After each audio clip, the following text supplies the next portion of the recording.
morning mga kabayan. Bali pagluto ako ng tinulang manok ngayon. Ulam namin sa ngayong tanghalian. Ayun o, ito yung manok.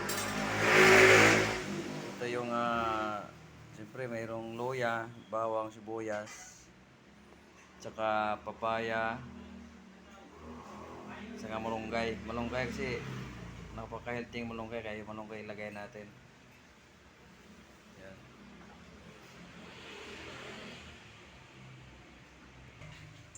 Gigisa na tayo ng luya mga kabayan.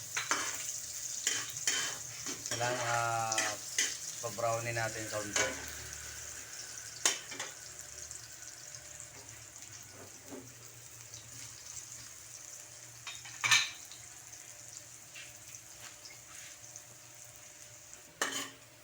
Isunod natin gisa yung bawang. Mga kabayan, bawang. Bawang bango.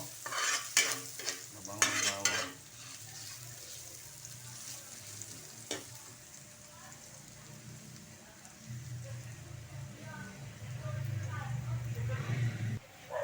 Tapos sunod natin yung sibuyas.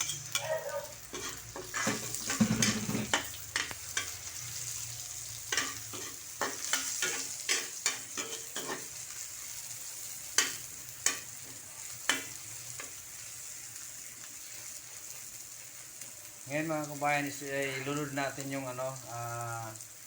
manok para igisa natin isama sa gisa.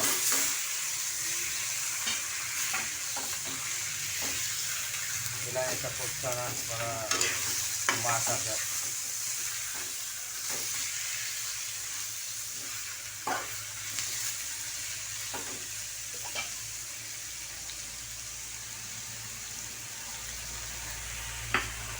So, takpan mo natin to.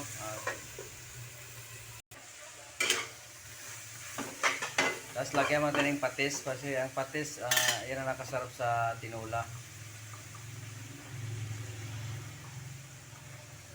Tapos takpan natin ulit. Okay na sangkot siya na mga kabayan. Bali ilagay natin dito yung hugas bigas.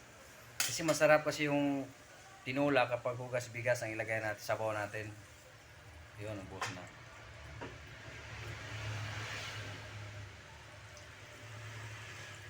Yan, tapos tatakpan natin muli. Pakuluin na natin, tapos mamaya na ilagay yung malunggay.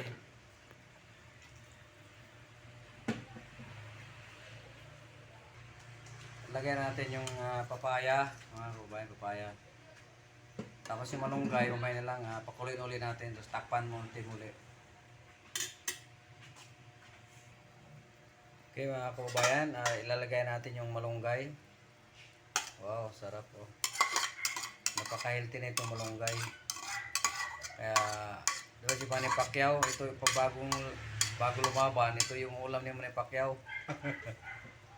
Tinulang manok with malunggay.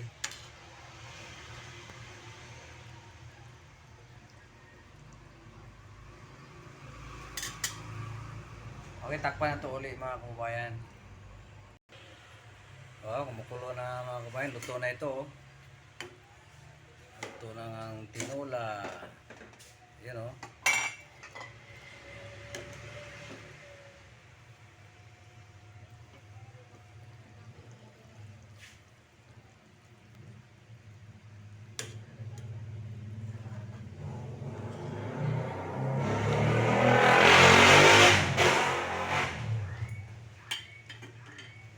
Kulong-kulo talaga siya. Oh. Mainit na to. Wow, sarap. Masarap pong mainit. Oh, sarap oh. Kakain na kami. Tara na mga kababayan. Kain tayo.